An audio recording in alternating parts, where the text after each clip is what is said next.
ವಿಧಾನ ಪರಿಷತ್ನ 11 ಸ್ಥಾನಗಳಿಗೆ ಚುನಾವಣೆ ನಡೀತಾ ಇದೆ. ಇದಕ್ಕೆ ಸಂಬಂಧಪಟ್ಟಂತೆ ಬ್ರೇಕಿಂಗ್ ಬರ್ತಾ ಇದೆ, ನೋಡ್ಕೊಂಡು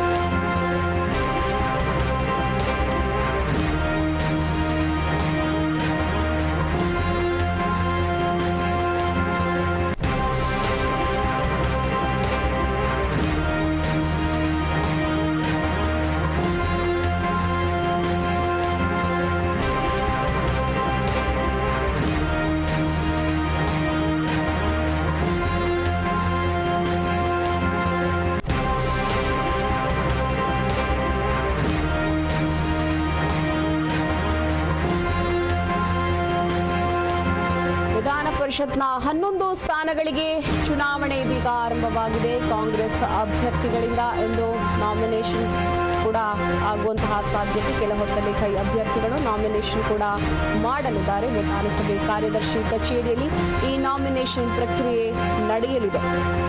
ಒಟ್ಟಾರೆ ವಿಧಾನ ಪರಿಷತ್ ಚುನಾವಣೆಗೆ ಕೆಲವೇ ದಿನಗಳಿದ್ದು ಕಾಂಗ್ರೆಸ್ ಹೈಕಮಾಂಡ್ 3 ಕ್ಷೇತ್ರಗಳಿಗೆ ಟಿಕೆಟ್ ಅನ್ನ ಘೋಷಣೆ ಮಾಡಿರುವಂತಹದ್ದು.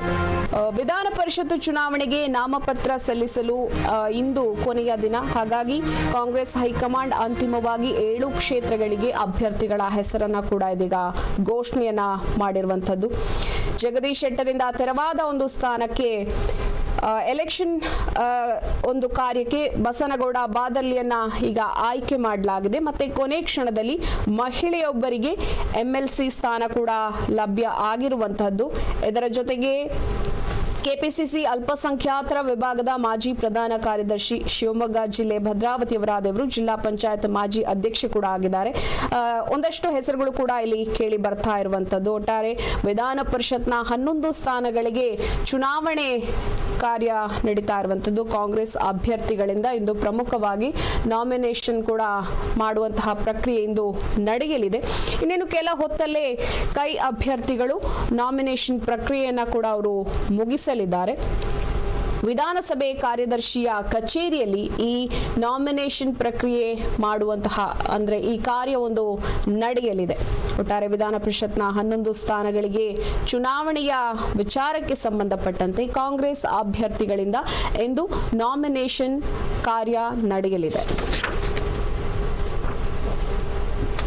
ವಿಧಾನ ಪರಿಷತ್ನ 11 ಸ್ಥಾನಗಳಿಗೆ ಚುನಾವಣೆಯ ಒಂದು ವಿಚಾರಕ್ಕೆ ಸಂಬಂಧಪಟ್ಟಂತೆ ಕಾಂಗ್ರೆಸ್ ಅಭ್ಯರ್ಥಿಗಳಿಂದ ಇಂದು ಯಾರೆಲ್ಲ ಕಣದಲ್ಲಿ ಸ್ಪರ್ಧೆಯನ್ನ ಮಾಡಲಿದ್ದಾರೆ ಅನ್ನುವಂತಹ ವಿಚಾರಕ್ಕೆ ಸಂಬಂಧಪಟ್ಟಂತೆ ಈ ವಿಚಾರಕ್ಕೆ ಸಂಬಂಧಪಟ್ಟಂತೆ ನಾಮಿನೇಷನ್ ಕಾರ್ಯ ಇಂದು ನಡೆಯುತ್ತೆ. ವಿಧಾನಸಭೆ ಕಾರ್ಯದರ್ಶಿ ಕಚೇರಿಯಲ್ಲಿ ಈ ನಾಮಿನೇಷನ್ ಪ್ರಕ್ರಿಯೆ ಆರಂಭವಾಗುವ ಸಾಧ್ಯತೆ ಇದೆ. ಇನ್ನೇನು ಕೆಲವೇ ಕ್ಷಣಗಳಲ್ಲಿ ಅಭ್ಯರ್ಥಿಗಳು ನಾಮಿನೇಷನ್ ಮಾಡುವಂತಹ ಸಾಧ್ಯತೆ ಇದೆ.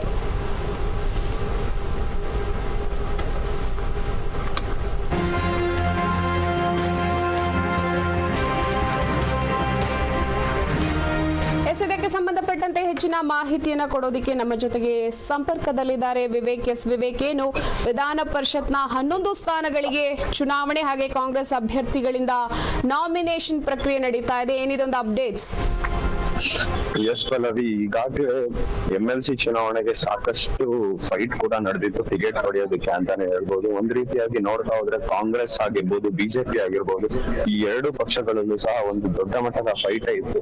ಒಂದ್ ರೀತಿಯಲ್ಲಿ ಹೇಳ್ತಾ ಹೋದ್ರೆ 100ಕ್ಕೂ ಹೆಚ್ಚು ಆಕಾಂಕ್ಷಿಗಳೇ ಇದ್ರು ಒಂದಿರುವಂತ 11 ಸ್ಥಾನಗಳಿಗೆ ಅಂತಾನೆ ಹೇಳ್ಬೋದು.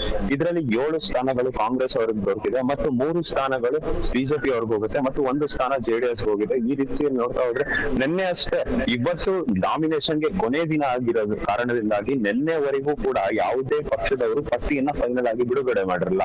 ನಿನ್ನೆ ಮಧ್ಯಾಹ್ನದವರೆಗೂ ಯಾರು ಫೈನಲೈಸ್ ಮಾಡಿರಲಿಲ್ಲ. ಇವತ್ತು ನಿನ್ನೆ ಮಧ್ಯಾಹ್ನ ಆದ ನಂತರ ಎಲ್ಲಾ ಪಕ್ಷದವರು ಬಿಜೆಪಿ ಅವರು ಫಸ್ಟ್ ಫೈನಲೈಸ್ ಮಾಡ್ತಾರೆ, ಅದಾದ ಬೆನ್ನಲ್ಲೇ JDS ಅವರು ಕೂಡ ಮಾಡ್ತಾರೆ. ನಿನ್ನೆ CLP ಸಭೆ ಮುಗಿದ ಬಳಿಕ ಸಂಜೆ ಕಾಂಗ್ರೆಸ್ನವರು ಕೂಡ ಫೈನಲೈಸ್ ಮಾಡ್ತಾರೆ. ಇವತ್ತು ಎಲ್ಲರೂ ಒಟ್ಟಾರೆಯಾಗಿ ಎಲ್ಲಾ ಪಕ್ಷದವರಿಗೂ ಇವತ್ತೇ ಕೊನೆ ದಿನ ನಾಮಿನೇಷನ್ ಫೈಲ್ ಮಾಡೋದಕ್ಕಿರೋದ್ರಿಂದ ಎಲ್ಲಾ ಪಕ್ಷದವರು ಒಟ್ಟಾರೆಯಾಗಿ ಆಲ್ಮೋಸ್ಟ್ ಎಲ್ಲರೂ ಬಂದು ನಾಮಿನೇಷನ್ ಫೈಲ್ ಮಾಡೋದಕ್ಕೆ ಆರಂಭಿಸಿದ್ದಾರೆ ಅಂತ ಹೇಳ್ಬೋದು. ಮತ್ತೆ ಈಗಾಗಲೇ ಕಾಂಗ್ರೆಸ್ ನ ಕೆಲವೊಂದು ಅಭ್ಯರ್ಥಿಗಳು ನಾಮಿನೇಷನ್ ಫೈಲ್ ಮಾಡುತ್ತಿದ್ದಾರೆ ಮತ್ತು ಬಿಜೆಪಿಯ 3 ಅಭ್ಯರ್ಥಿಗಳೇನಿದ್ದಾರೆ ಇವರು ಸಹ ಮಧ್ಯಾಹ್ನ 12:30 ಮೇಲೆ ನಾಮಿನೇಷನ್ ಅನ್ನ ಫೈಲ್ ಮಾಡ್ತೀನಿ ಅನ್ನೋ ಪ್ರಶ್ನೆ ಕೂಡ ಕೊಟ್ಟಿದ್ದಾರೆ.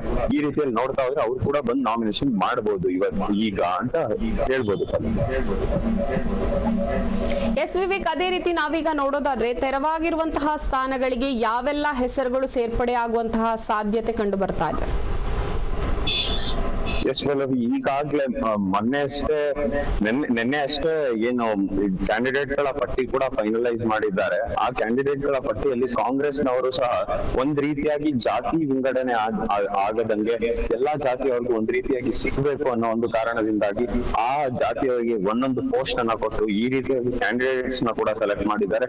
ಮತ್ತು ಅಷ್ಟೇ ಬಿಜೆಪಿಯವರು ಕೂಡ ನೋಡ್ತಾ ಹೋದ್ರೆ ಒಂದು ಕ್ಯಾಂಡಿಡೇಟ್ ಸಿಟಿ ರವಿ ಒಕ್ಕಲಿಗರ ಕೊಟ್ಟಿದ್ದಾರೆ. ಮತ್ತು ನೋಡ್ತಾ ಹೋದ್ರೆ ಬ್ಯಾಕ್ವರ್ಡ್ ಕಮ್ಯುನಿಟಿ ಕ್ಲಾಸಸ್ ಅವ್ರಿಗೆ ಒಂದ್ ಕ್ಯಾಂಡಿಡೇಟ್ ಕೂಡ ಮಾಡಿದ್ದಾರೆ ರವಿಕುಮಾರ್. ಮತ್ತು ಇವ್ರು ಬ್ಯಾಕ್ವರ್ಡ್ ಮರಾಠಿ ಅವ್ರಿರುವಂತ ಕ್ಯಾಂಡಿಡೇಟ್ ಎಂ ಜಿ ಮೂಳೆ ಅವರಿಗೂ ಕೂಡ ಒಂದು ಟಿಕೆಟ್ ಅನ್ನ ಕೊಟ್ಟಿದ್ದಾರೆ. ಮತ್ತು JDS ಅವರು ಒಕ್ಕಲಿಗ ಕ್ಯಾಂಡಿಡೇಟ್ ಗೆ ಕೊಟ್ಟಿದ್ದಾರೆ ಟಿಕೆಟ್. ಈ ರೀತಿಯಾಗಿ ನೋಡ್ತಾ ಹೋದ್ರೆ ಬೇರೆ ಬೇರೆ ರೀತಿಯಾಗಿ ಕ್ಯಾಂಡಿಡೇಟ್ಸ್ ಗಳಿಗೆ ಒಂದ್ ರೀತಿಯಾಗಿ ಟಿಕೆಟ್ ಕೂಡ ನಡೀತಿದೆ ಅಂತಾನೆ ಹೇಳ್ಬೋದು ಪಲ್ಲವಿ. ಓಕೆ, ಧನ್ಯವಾದ ನಿಮ್ಮೆಲ್ಲ ಅಪ್ಡೇಟ್ಸ್ಗಾಗಿ.